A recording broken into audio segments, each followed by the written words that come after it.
Nous avons, dans une interview, parlé du régime ivoirien. Certains Burkinabés sont montés sur leurs chevaux et critiqués. Je le dis, j'insiste et je persiste. Nous n'avons rien contre le peuple ivoirien, mais nous avons quelque chose avec ceux qui dirigent la Côte d'Ivoire.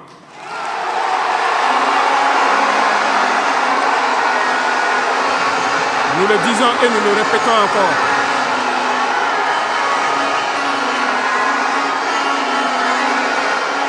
Laissez-moi vous dire quelque chose. Permettez-moi de vous dire quelque chose. Il y a bel et bien à Abidjan un centre des opérations pour déstabiliser notre pays. Personne ne peut le nier et nous vous ferons les preuves dans les jours suivants. Nous vous montrerons des preuves physiques. Vous allez comprendre de quoi nous parlons. Personne ne viendra nous dire qu'au Bénin, il n'y a pas de base française dirigée contre nous. Nous avons les preuves sous la main. 2 bases importantes.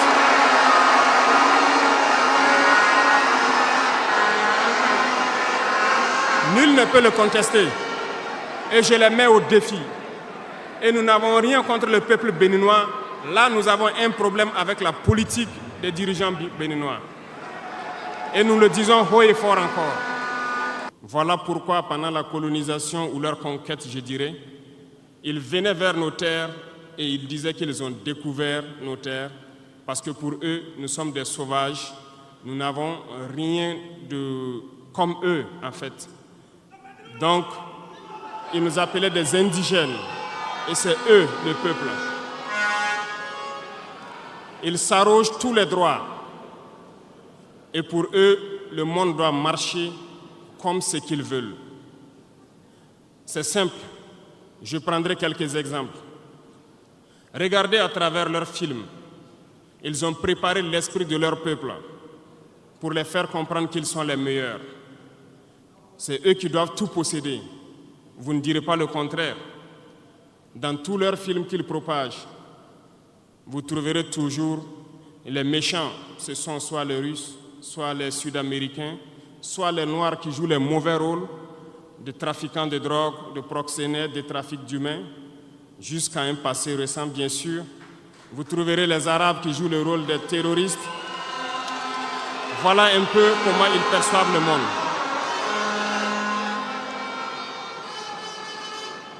Quand je prends sur le volet économique, qui parmi nous n'a pas traité les produits chinois de produits Shintok, comme on aimait l'appeler, de mauvais produits? Mais aujourd'hui, j'ai pu vous dire qu'on a tout tort. Parce que la Chine est à un niveau de technologie assez avancé. Et c'est en Chine que la plupart de ces pays viennent s'approvisionner, mettent leur marque dessus et nous revendent comme étant leur propriété. Regardez autour de vous. Nos entrepreneurs qui sont dans le BTP ne diront pas le contraire. Tous leurs engins aujourd'hui sont chinois. Ceux qui font le transport ne diront pas le contraire. Ils nous ont menti parce que nous avons fait le tour du monde un peu dans ces 20 mois pour chercher des entreprises, pour chercher des usines. Et nous avons compris que tout revenait là-bas. Mais par leur communication, ils nous ont amenés à détester tous les produits chinois, à vouloir nous faire comprendre que ce qui est bon venait de chez eux, pas forcément d'ailleurs. C'est simple. Remonter le temps. Pour mieux comprendre ce que je dirais, il faut remonter un peu le temps. Et j'espère que certains iront lire qui sont les tsars, les conquêtes mongoles, les empires perses, turcs et ottomans. Lisez leur histoire, vous comprendrez pourquoi le monde est ainsi fait. À la base du triangle, il y a 2 empires. D'un côté, l'empire du mal, selon eux, et l'empire des esclaves de l'autre côté. Voilà comment ils voient le monde. Qui est-ce qu'ils appellent l'empire du mal? Ceux dont je viens de citer tout de suite, l'origine, et je vous ai dit de remonter le temps, allez-y lire, vous comprendrez pourquoi ils sont l'empire du mal à leurs yeux. Ils combattent l'empire du mal. Pour eux, l'empire du mal doit disparaître. Pour eux, l'empire du mal incarne le diable. Ils communiquent et ils le font comprendre à leur peuple ainsi. Voilà pourquoi, après la Seconde Guerre mondiale, dans les années 80, je prendrai le cas de la Russie, où tous les stratagèmes ont été mis en œuvre pour l'effondrer avec le président Gorbatchev. Aux États-Unis, c'est le président Ronald Reagan qui était à la manœuvre. 3 stratagèmes principaux ont retenu notre attention. Ils sont allés donc au niveau de l'Arabie Saoudite les demander de baisser le prix du pétrole de $35 à $7 pour faire écrouler l'économie russe. Parallèlement à cela, le deuxième stratagème, n'oubliez pas quelque chose, ces mêmes personnes qui viennent de quitter l'Afghanistan, soit disant qu'ils combattaient les talibans ont été reçus par le président Ronald Reagan à la Maison-Blanche. Ils ont été armés par la CIA. Les fameux missiles Stinger, Sol-Air, ont été livrés aux talibans pour combattre les Russes. Et plus tard, ils viennent supposer les combattre. Allez-y comprendre. Le troisième stratagème, c'était un bluff. Le projet IDS, Star Wars. Lisez, vous comprendrez pourquoi ils ont amené le président Gorbatchev à créer le projet Paulus qui a enfoncé la Russie. Une fois que la Russie s'est effondrée, ceux qui se prétendent être de l'empire du bien ont commencé à juguler, jusqu'à ce que vienne cette équipe avec Vladimir Poutine pour essayer de remonter la Russie en surface.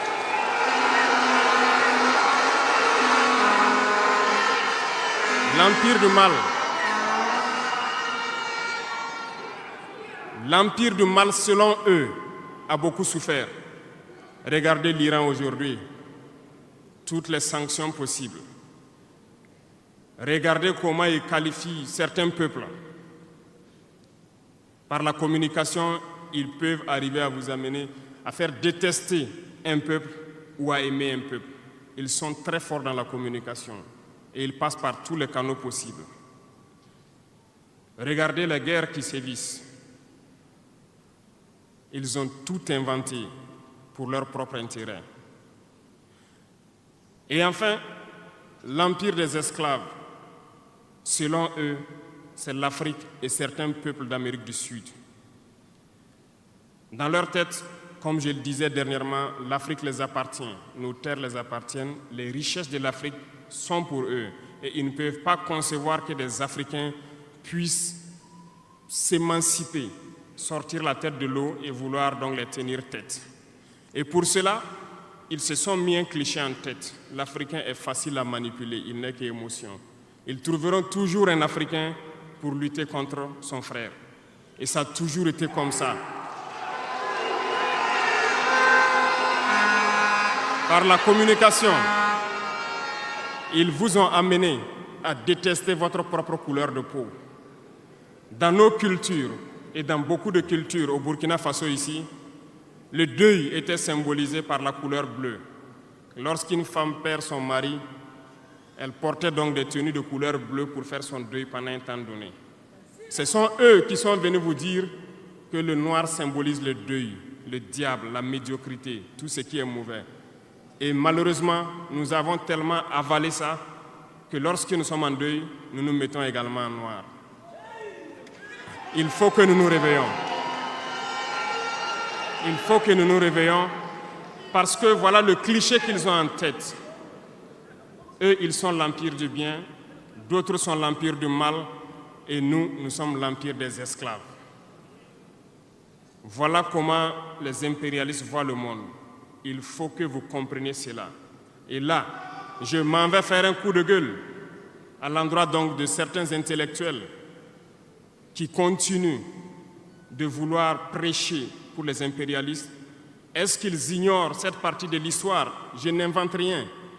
Ça a été déclassifié. Vous trouverez tout ce que j'ai dit dans les bibliothèques ou partout sur les moteurs de recherche.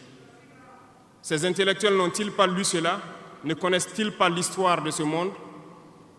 C'est peut-être par malhonnêteté ou quelques billets de dollars qui les amènent à toujours prêcher pour les impérialistes. Il faut que nos intellectuels arrivent à tout moment à prêcher pour conscientiser nos peuples, nos masses populaires, pour qu'ils comprennent d'où ils viennent et comment ils sont vus des impérialistes.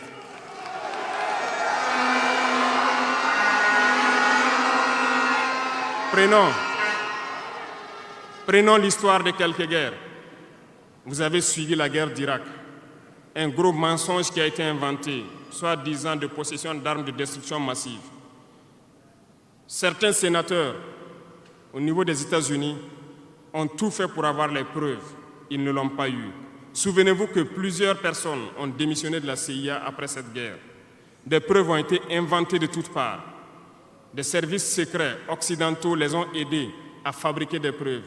Et on se souvient que le même Niger a été accusé en son temps en montant une fausse convention, un faux contrat de vente d'uranium à l'Irak.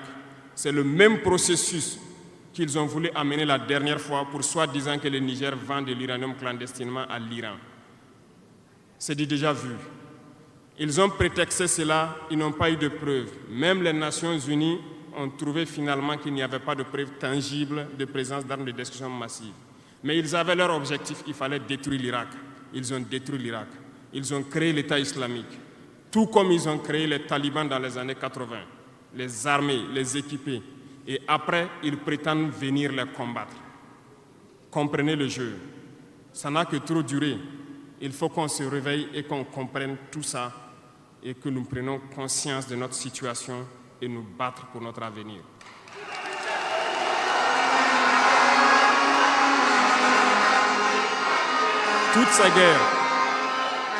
Toutes ces guerres ont été inventées, passant par l'Irak, la Syrie, la Libye, dans le but de déstabiliser le monde à leur profit, parce que nul ne doit pouvoir les égaler.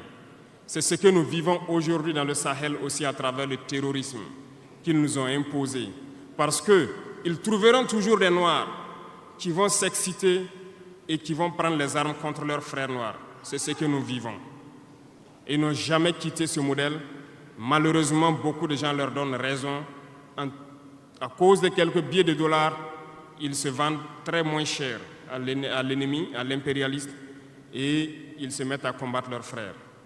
Je voulais faire ce petit historique du monde pour que vous compreniez comment l'impérialisme voit notre monde. Ça se résume en ce petit triangle. Nous avons opté pour une diplomatie commune dans l'AES. Toutes les décisions vis-à-vis donc des partenaires, que ce soit africains ou à l'étranger, seront prises à l'unanimité au sein de l'AES. Mais nous avons aussi opté pour une diplomatie de vérité. Nous ne comptons pas nous mettre dans certaines logiques de mentir ou de couvrir la réalité, soit disant que c'est la diplomatie. C'est faux. Ce n'est pas là la diplomatie. Je puis vous dire que ce que vous voyez en superstructure, lorsque les gens viennent en audience et sortent pour parler au micro, ce n'est qu'une partie visible de l'iceberg. Ce qui s'est passé à l'intérieur dans les huis clos, ça n'a rien à voir avec la diplomatie. Et nous sommes donc inscrits dans cette logique de dire clairement les choses au peuple. Certains vont nous critiquer, d'autres même iront à dire que non, un chef d'État ne doit pas parler comme ça, un chef d'État ne doit pas faire ça. Mais nous leur disons que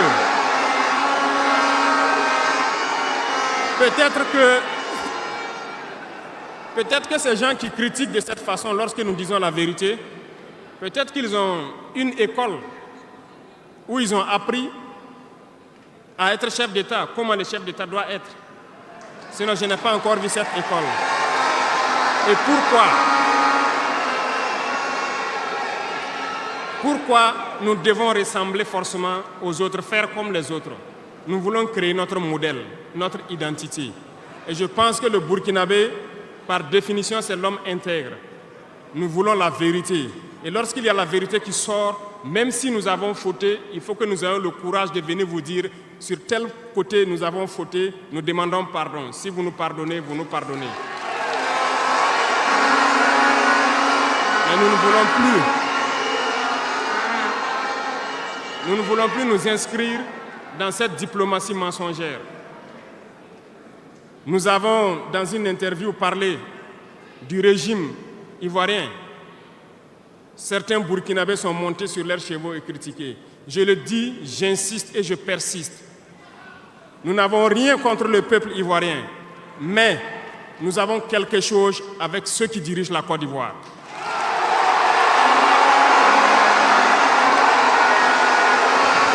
Nous le disons et nous le répétons encore.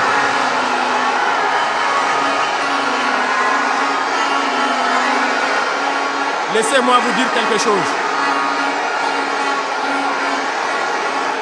Permettez-moi de vous dire quelque chose. Il y a bel et bien à Abidjan un centre des opérations pour déstabiliser notre pays. Personne ne peut le nier et nous vous ferons les preuves dans les jours suivants. Nous vous montrerons des preuves physiques. Vous allez comprendre de quoi nous parlons. Personne ne viendra nous dire qu'au Bénin, il n'y a pas de base française dirigée contre nous. Nous avons les preuves sous la main. 2 bases importantes.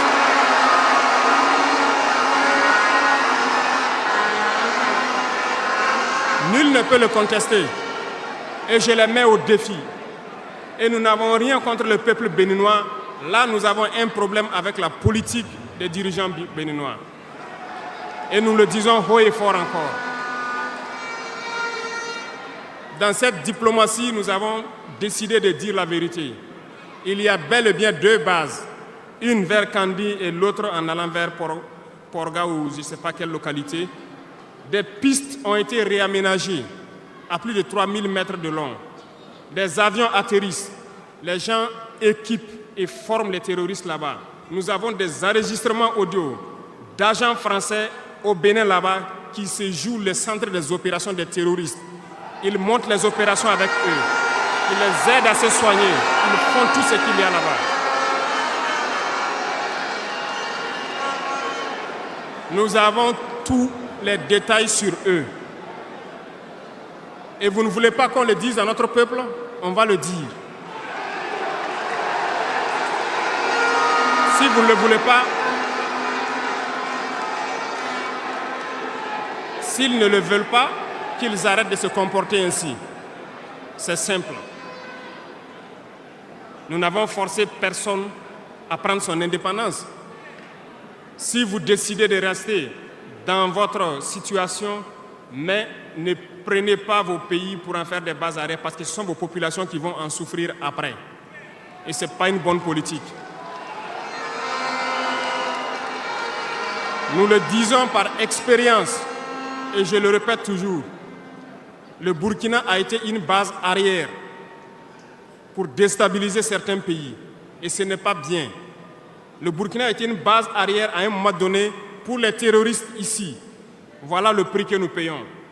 Donc, pour prévenir les peuples de ces pays dont je parle, doivent parler à leurs dirigeants et qu'ils arrêtent cette politique parce que ça ne les arrange pas du tout.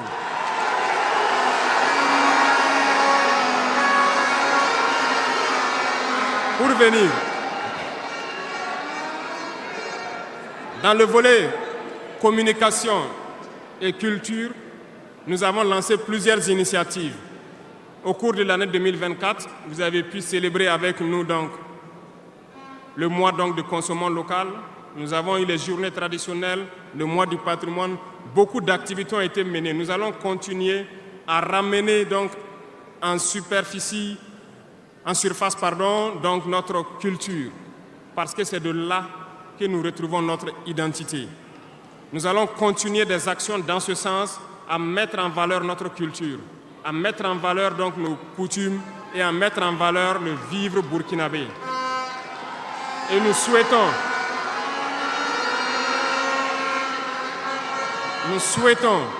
que chacun soit acteur de l'émergence du Burkina Faso à travers sa manière de communiquer. Parce que tout se trouve dans la communication aussi. Vous avez suivi dernièrement la guerre communicationnelle qui a été dressée contre nous et ça continue, ça ne va pas s'arrêter. Et je souhaite que tous ceux qui sont dans la communication puissent être professionnels.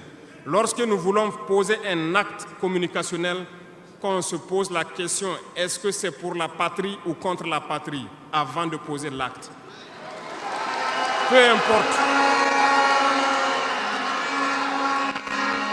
Vous pouvez ne pas nous aimer, moi, ma personne. Vous pouvez ne pas m'aimer, mais vous devez aimer votre pays.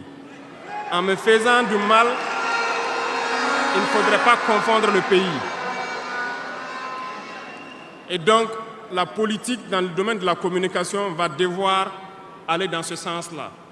Et nous serons obligés donc de recadrer la communication sur tous les aspects.